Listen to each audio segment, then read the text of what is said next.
আসসালামু আলাইকুম প্রিয় দর্শক।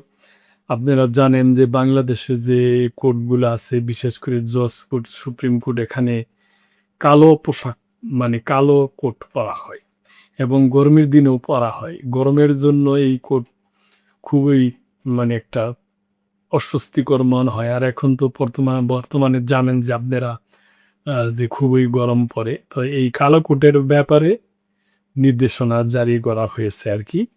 এটা বিচারকদের এবং উকিলদের আরাম-আয়েশের জন্য। আইনজীবীদের কালো কোট পরা নিয়ে নতুন সিদ্ধান্ত।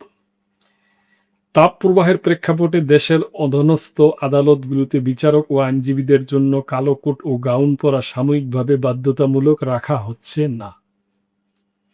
প্রধান বিচারপতির নির্দেশে সুপ্রিম কোর্ট প্রশাসন এ সিদ্ধান্ত নিয়েছে। আমি মনে করি প্রিয় দর্শক, এটা একটা ভালো সিদ্ধান্ত। মঙ্গলবার এ সংক্রান্ত বিজ্ঞপ্তি জারি করা হয়েছে। এতে বলা হয়, দেশের সব অধস্তন ও দেওয়ানি ও ফৌজদারি আদালত এবং ট্রাইব্যুনালের বিচারকরা কালো কোট এবং ক্ষেত্রমতে গাউন পরিধানের পরিবর্তে সাদা ফুল শার্ট বা সাদা শাড়ি বা সালোয়ার কামিজ এবং সাদা নেক ব্যান্ড কালো টাই পরিধান করতে পারবে।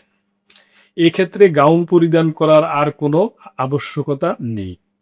একইভাবে আইনজীবীদের জন্য পোশাকের নিয়ম শিথিল করা হয়েছে। নির্দেশনা অনুযায়ী আইনজীবীরা ক্ষেত্র মতে সাদা ফুল শার্ট বা সাদা শাড়ি বা সালোয়ার কামিজ এবং সাদা নেক ব্যান্ড বা কালো টাই পরিধান করবে। তাদের ক্ষেত্রেও কালো কোট ও গাউন পরিধান করার বাধ্যবাধকতা থাকে না। সুপ্রিম কোর্ট প্রশাসন জানায়, এই নির্দেশনা মঙ্গলবার থেকে কার্যকর হবে এবং পরবর্তী নির্দেশ না দেওয়া পর্যন্ত তা বলবৎ থাকবে। প্রিয় দর্শক, আপনারা কি বলবেন আমি জানি না, তবে আমার ব্যক্তিগত অভিমত যে এটা খুবই ভালো হয়েছে, ভালো করছেন। তার কারণ অনেকে বিভিন্ন ধরনের পেশেন্টের হয়তো বিভিন্ন রোগ বিরোগ থাকতে পারে, কার হাইপার টেনশন থাকতে পারে, যাদের হাইপার টেনশন এবং অন্যান্য সমস্যা আছে, এদের জন্য গরমের দিনে এমনি অসুবিধা, তারপরে আবার যে ওই উপায়ে থাকাও একটা কষ্টকর ব্যাপার। তা আমি মনে করব যে খুবই ভালো সিদ্ধান্ত নিছে। প্রিয় দর্শক, এ ব্যাপার আপনাদের কোনো মন্তব্য থাকলে অবশ্যই করবেন এবং লাইক, কমেন্ট, শেয়ার করে সাবস্ক্রাইব করে মেম্বারশিপ নিয়ে চ্যানেলটির পাশেই থাকবেন। আল্লাহ হাফেজ।